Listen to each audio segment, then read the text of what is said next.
Good morning, everyone. We are back. You are at Michelle's Home and Garden in Garden Zone 5 in Illinois.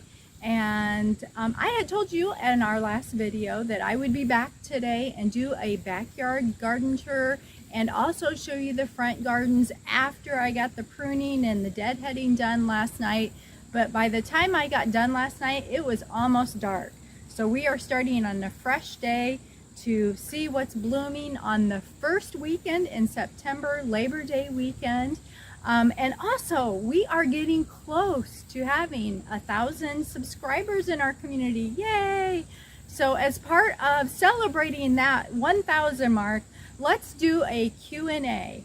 So if you want to start adding your questions to the comments, so I can have a bunch of questions to go on to put together a Q&A once we hit that 1,000 mark, and we'll get that going. And so just want to thank all of you for joining and following along. And like I mentioned before, I appreciate your comments. I enjoy reading your comments.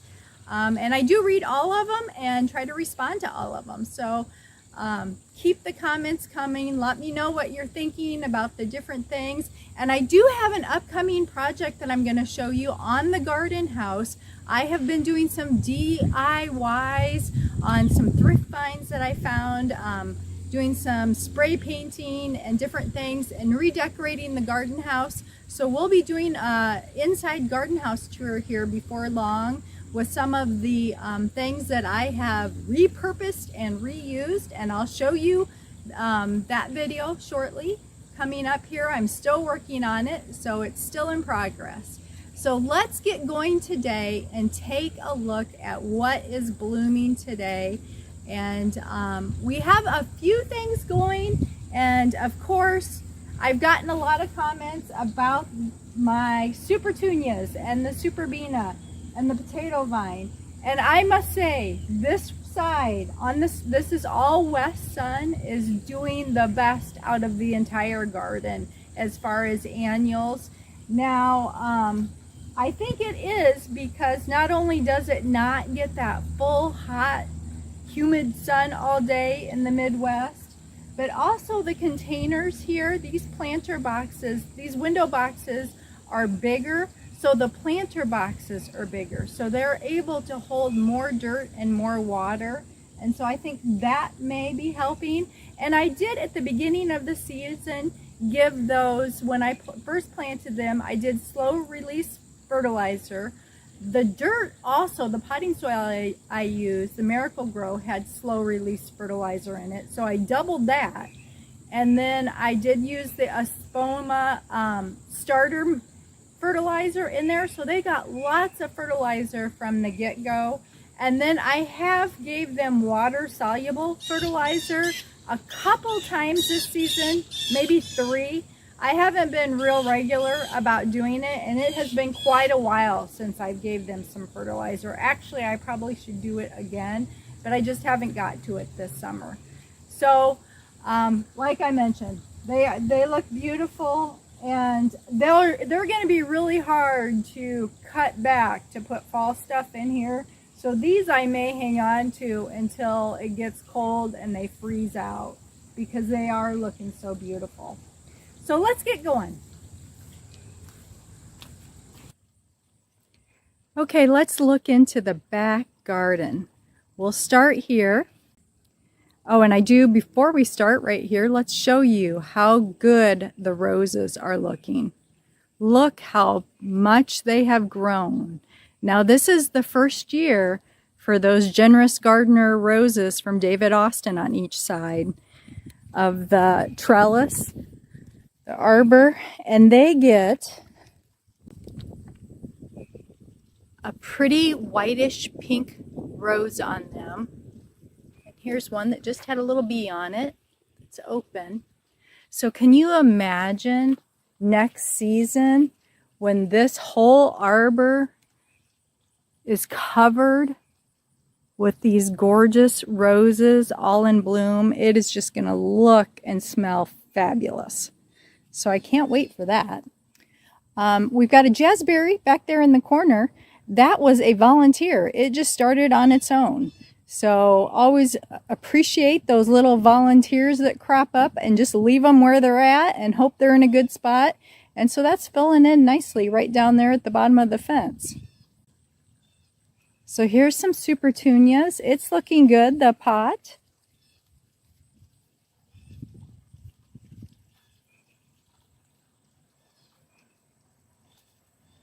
So this pretty pink rose back here is Sceptre d'Isle from David Austin, and look at that bee in there. So this one is its first season. This will get, if I recall, it gets 3 to 4 foot tall and wide and is very fragrant and has that open cup flower with the yellow centers. And that's a shrub rose. The limelights in the back, they're struggling. They were planted earlier this spring, you know, in May, so yep, still spring. I think they'll do good next year, but the limelights in the back, when I first got them, they were totally already in bloom and looked really good. And just keeping them, I recall on the ones I planted up front, the first year, actually even through the second year, just to get them acclimated, it took a while for them to start looking good. So I think they'll be fine eventually, and they're just going through their painful stage of when they come back next year, they'll look much better. There's a little lime in full bloom, and it's looking really pretty.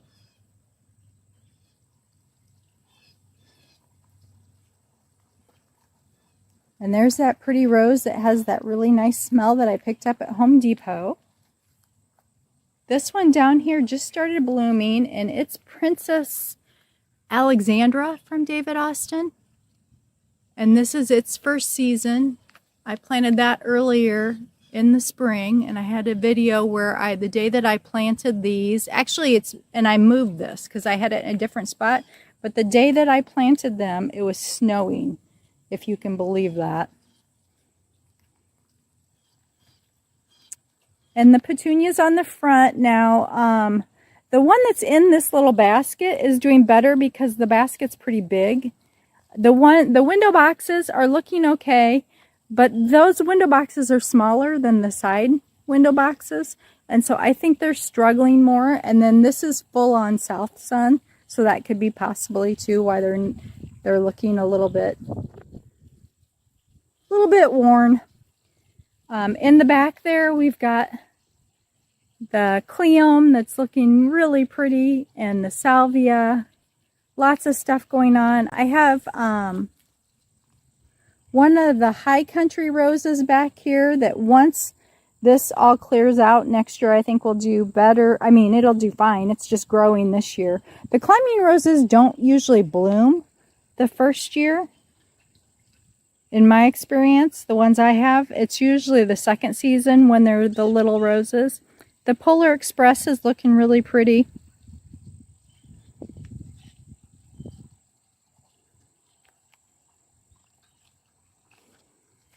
I think the sitting pretty roses are doing really well. These are grand florals. So again, these will get 3 to 4 foot big and wide. And when it gets warm out, you can really smell their scent. They smell really spicy and have a really good smell to them. The foxglove is doing good. This catmint is that variegated catmint that I had got up by Chicago at a little nursery. Never had seen anything like it before, and I really like it. It's pretty. I like the variegated and the little purple flowers on it. We've got some Veronica here with a bumblebee. We've got a quick fire fab hydrangea back here. It will get 6 to 8 foot tall and wide. So can you imagine once that fills in?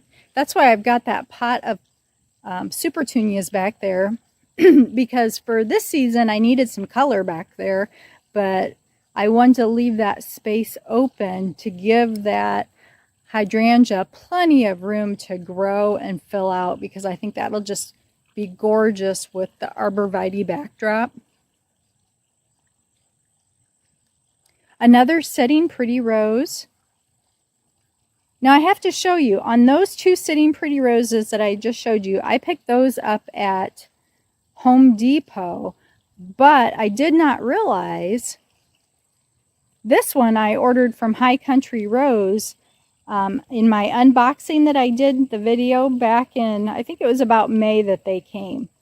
I ordered them like in January or February, and then that's one thing I did like about the High Country Roses is you pick the date that you want them sent to you. So I waited until after my first frost, you know, after the planting that you can start doing, so that I could put them in the ground, because they come as little plants. They don't come bare root.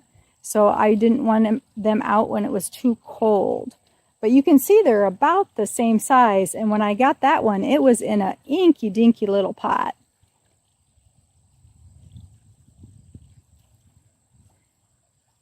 And the Proven Winners phlox is doing really well. Now, I did have this covered for a long time because I had told you once I planted it, the rabbit came and chewed it off. But I have noticed something, guys, on this. And I don't know if it's a true correlation or if it's just a fluke. But when I cut this to take it inside, it was very fragrant. And then the very next day, the rabbit had came and ate a bunch of them off and didn't even really eat the flowers. Just I found them bit off and laying on the ground. And I'm wondering if when I cut them, if they gave off a scent that made the rabbit, it could like smell it or sense it, because I've never cut them since then. And now the rabbit has never bothered them again. But I did have a chicken wire fence around them for quite some time. So I'm not sure if that was it or a combination of both. So I'm just not even cutting them now and just letting them be pretty in the garden and seeing if the rabbit bothers it now that it's uncovered. Now, if he comes back and shears them all off, we'll know that that whole scent theory thing was not accurate. So I don't know. That is a tidbit hydrangea in the back that's looking really pretty. Firelight tidbit, and that'll get, I think, of almost 2 to 3 foot tall and wide. So that's the little one. And then we've got a delphinium next to that that's getting ready to bloom again.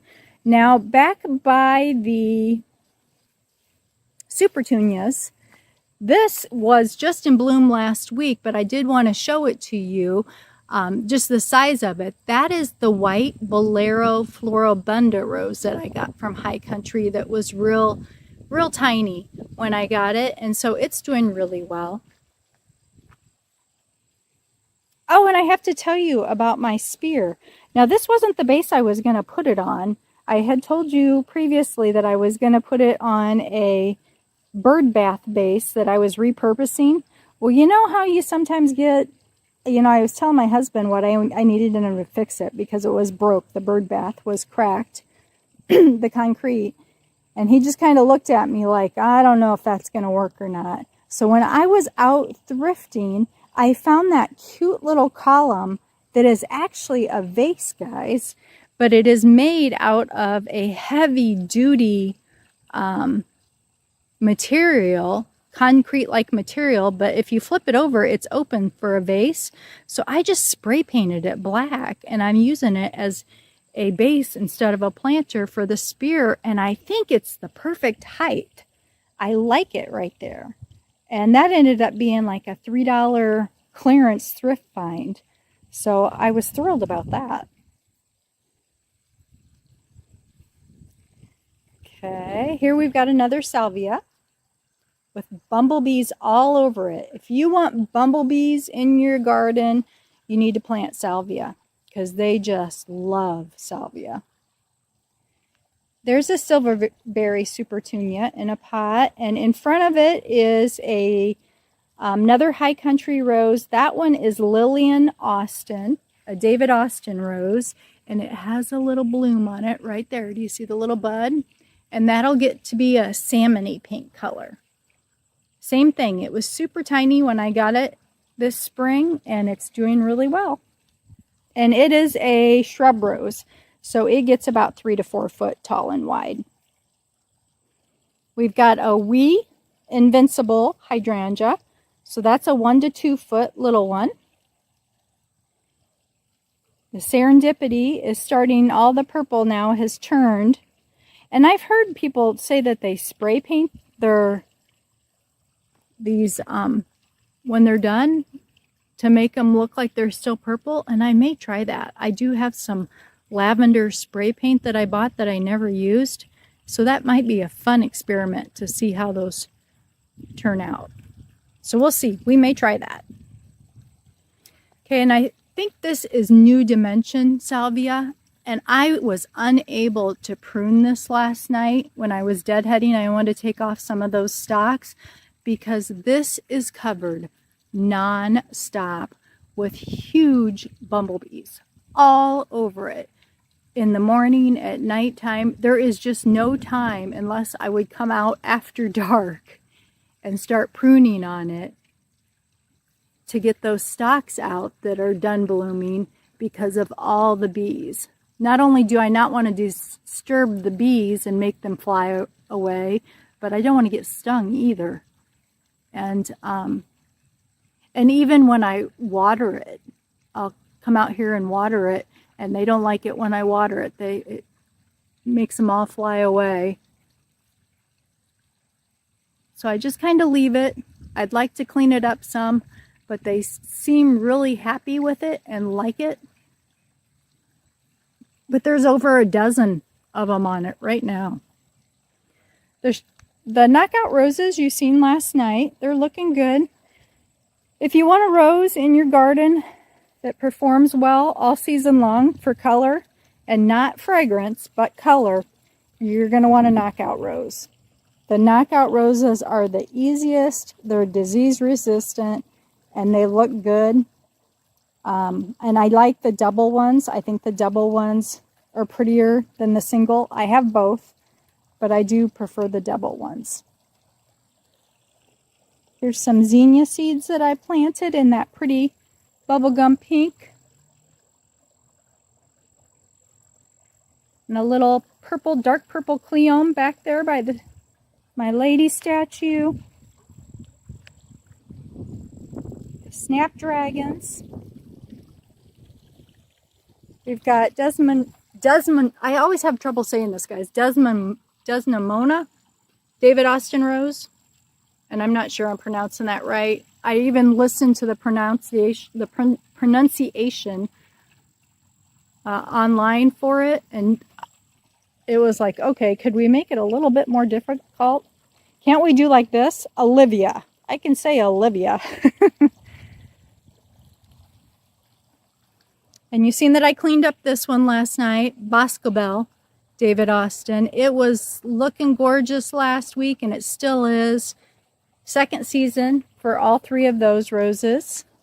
The urns are doing okay, like I mentioned before. They need some fall planting, but I'm not going to plant them up for a few weeks yet. I don't know about your local stores, but so far I've seen a lot of mums, and that's about it. So I'm waiting for some other fall stuff to come in before I replant them.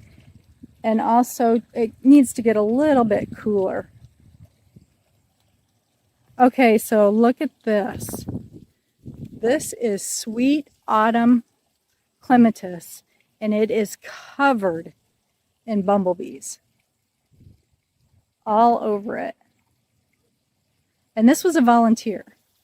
My neighbor has some, and I think a little shoot of it started over here on the fence, and it's just taken off. Oh wow, look at that one. That is a huge bumblebee, guys.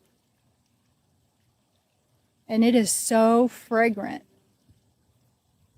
But it looks really pretty back here against the backdrop of the fence.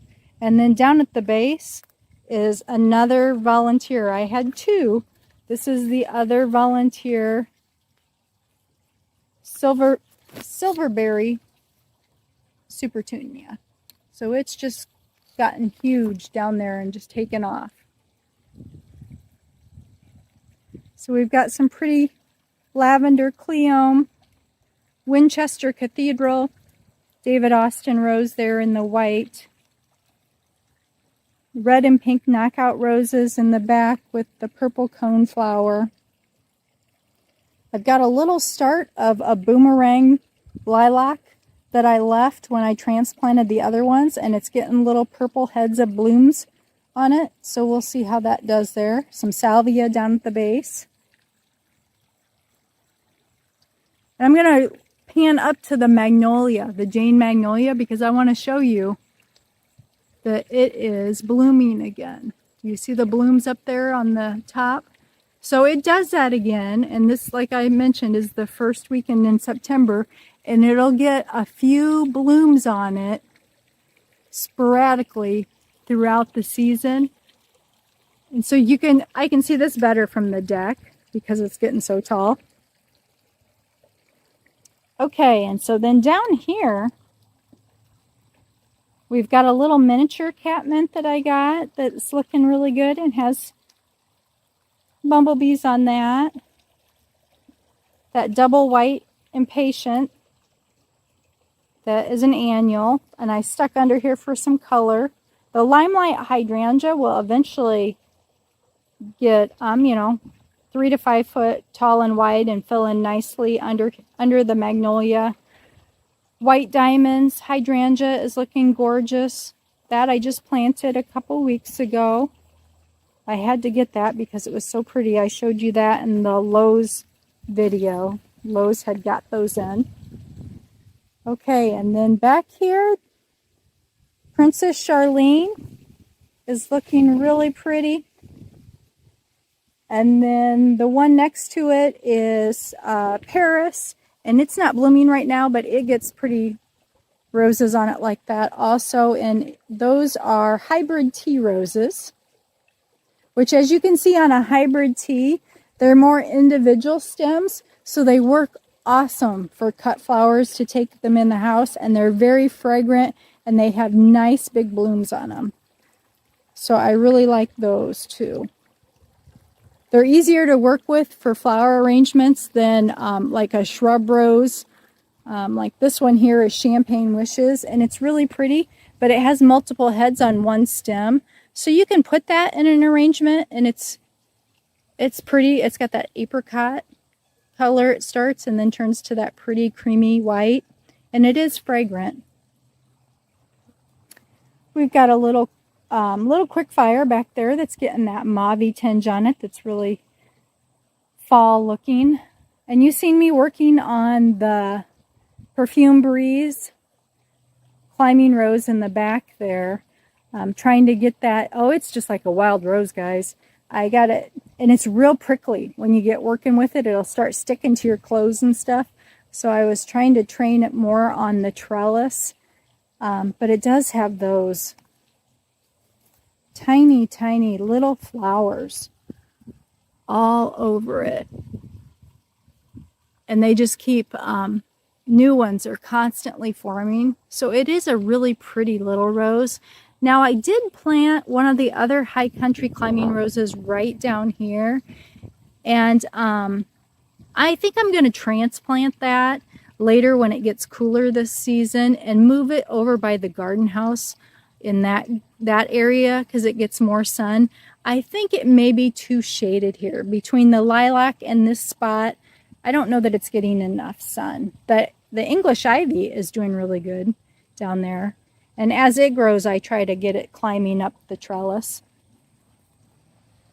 But you can see how the Perfume Breeze has shot off and is actually in the tutor now.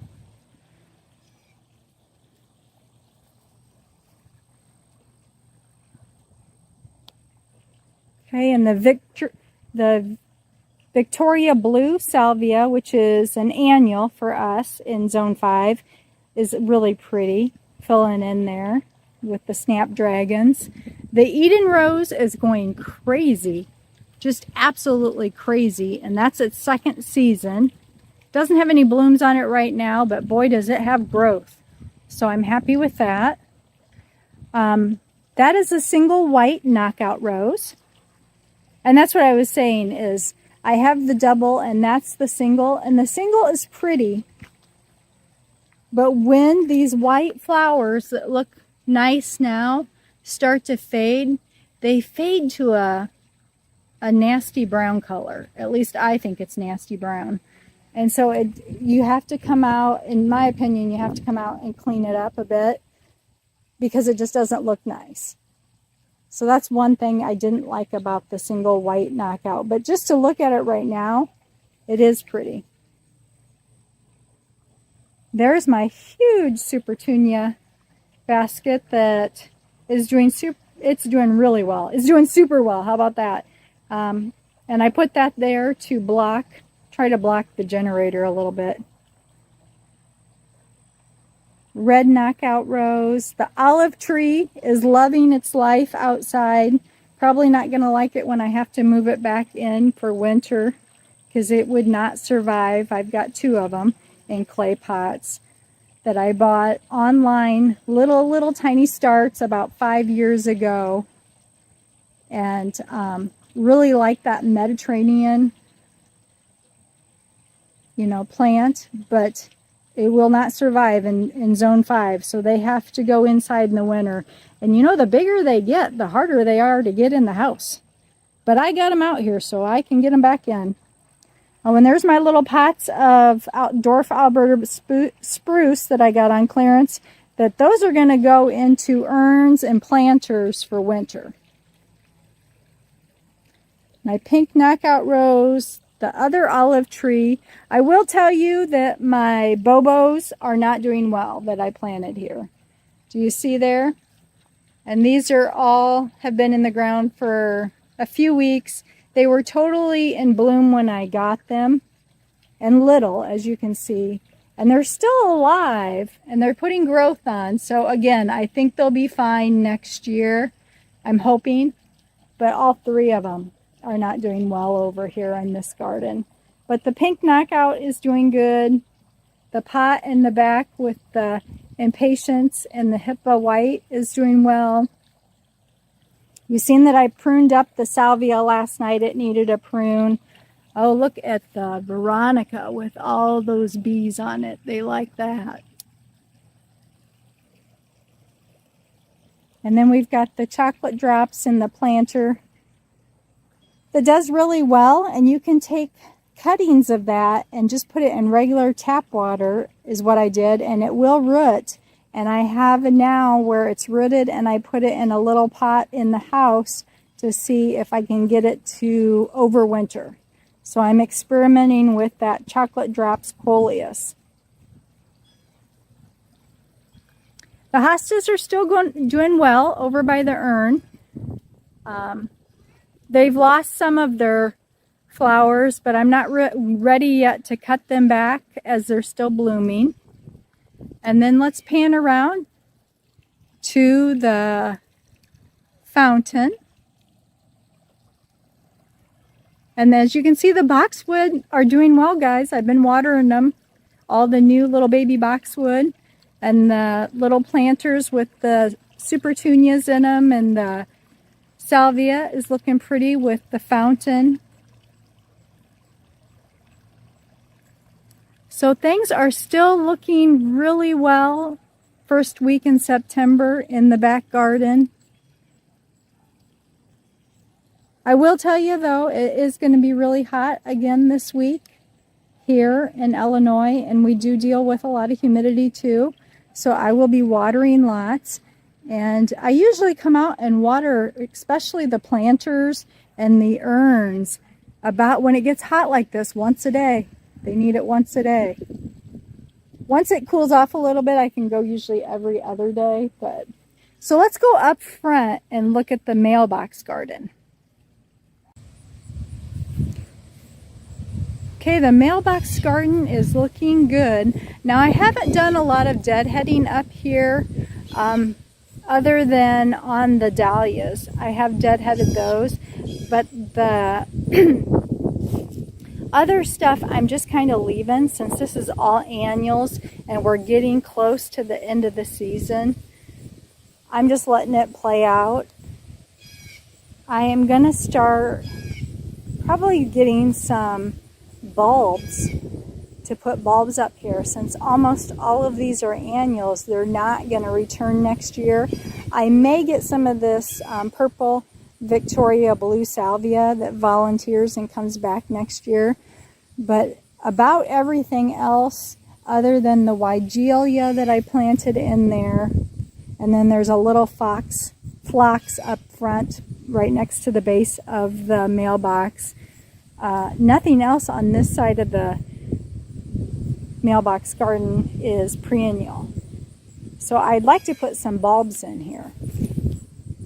And I can do tulips up here because this is so open. The rabbits don't seem to bother it. Now if I put tulip bulbs in the backyard, the rabbits feel like that I'm giving them a buffet and come in and eat those. But I can do them. I seem to be able to, there's my shadow. I'm able to do those up here. So I'll probably put some tulips up here to enjoy. But it's looking pretty up here still. Some of the zinnias are starting to brown up, fall. The little dahlia has such a pretty bloom on it. You get such really pretty flowers.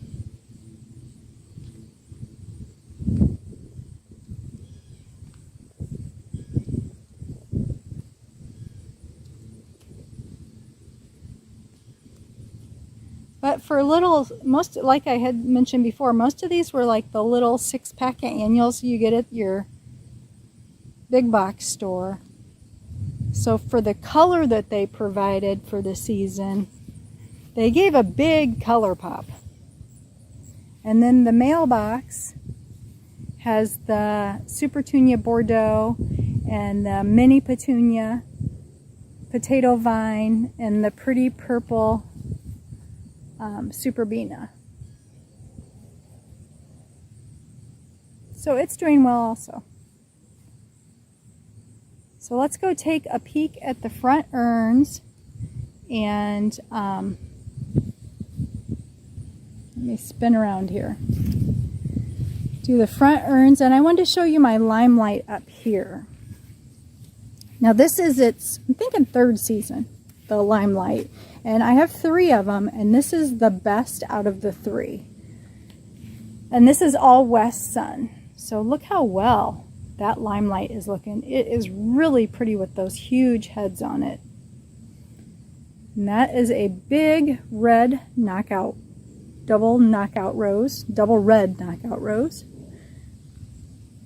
That will be a little, it is a little quick fire hydrangea that was a quart size that when I went to the Grand Garden Show last year on Mackinac Island, that was what Proven Winners gave all the attendees. One of the things, they gave us all kinds of goodie bags, guys, but that was like a parting gift they gave us, is they gave us a quart size little quick fire hydrangea, and they also gave us a heuchera, a wild, is it wildberry? It's the dark heuchera, and unfortunately I think mine died, my heuchera.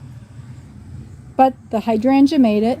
The urns are still hanging in there, but I will tell you they need lots of water. I water these all the time. These are daily waterers. But look how pretty that whiteout Superbina is still looking.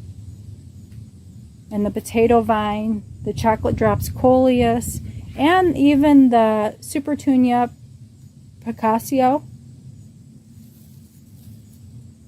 They are looking really good for being September.